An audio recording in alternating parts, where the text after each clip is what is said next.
Hello, welcome to another EagleSix test video. Today we're going to be testing this TM MK46 beast. So TM next gen recoil shock. So it's got the reciprocating 600 gram recoil weight. It's got the bolt stop system, full metal construction, just a monster of a support gun. Really good hop units on them.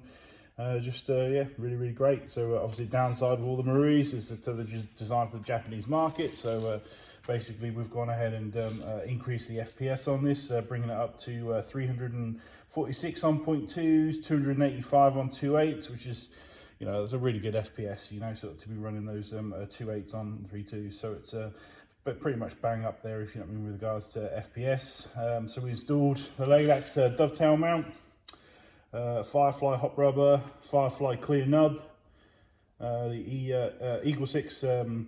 We currently only do one spring for these, so we fit that spring. We fit 3 power spaces, so we're doing the power spaces just to bring them up until we develop another spring for this. Obviously we're sort of waiting for these to, you know, be a little bit more popular. And we've done Dean's connector. So we didn't do the bushings, even though it was spec'd on the sheet. We're unfortunately out of stock of those. Those were retro arms that were making those bushings, so they're currently out of stock. And we're still waiting for Laylax to develop their ones. So, you know, if you want bushings for these or the AA12s, feel free to pester, you know, retro arms or Laylax and say we want bushings. And then hopefully they'll get them rocking and rolling, and either retro arms make another batch or Laylax make the product in the first place. So so we're hoping for that at some point. And then there's obviously no motor change on here, so it's a stock motor. Amp testing came in around sort of 14.8 amp draw on the new upgraded spring. So yeah, it's drawing a bit if you were sitting on a 20 amp fuse.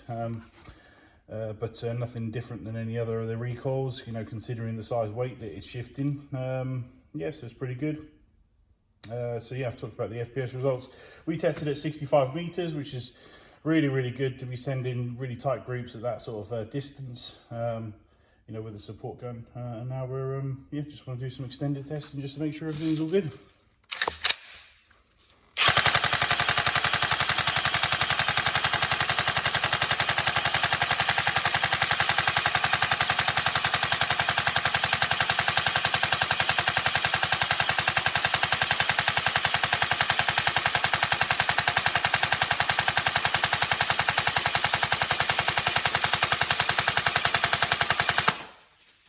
So as you can see there, the bolt stop's now kicked in, and obviously it's detected that the magazine charge is starting to run out. So what you can do then is, because it's a 1,000 round mag, is to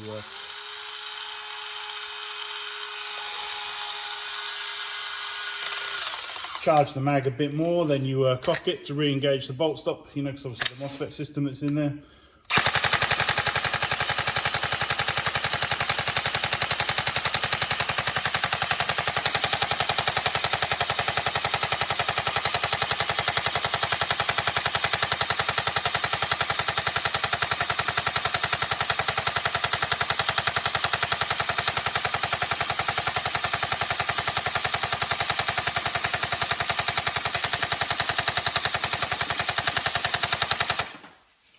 There you go, all tested. So obviously these are full auto only when you're looking about for these. So obviously if you go to a single only site, you might struggle a bit there, though they are incredibly laboured in comparison to some of the other 11.1 volts, you know, laser beam builds that we've seen from some support guns. You know, so yeah, it's just always worth speaking to the site owners and stuff like that, because, you know, this really isn't massively overkill in terms of you know, heading down a corridor and stuff like that. It's the whole gun naturally shaking just kind of slows the gun down, you know, to a slower rate of fire, and I just think it's more on par with what really a support gun kind of really should be, you know. So in that, it's that sort of, you know, chugging bursts, you know, because it's it feels so mental when this thing is just going for long periods of time. It's like just shaking. So yeah, so obviously it sort of lends itself more towards that sort of da-da-da-da, you know, then da-da-da-da sort of bursts. So which I think is very much on par with obviously the real support guns. So, but yeah, it's definitely one for those looking for obviously the benefits of AEG, but with some of the sort of more realism and stuff you'd like to hope would be in airsoft guns, you know. So, but yeah, cool. Right, hope you enjoy. Any problems, let us know. But and obviously any questions, stick them in the comments. But thank you very much.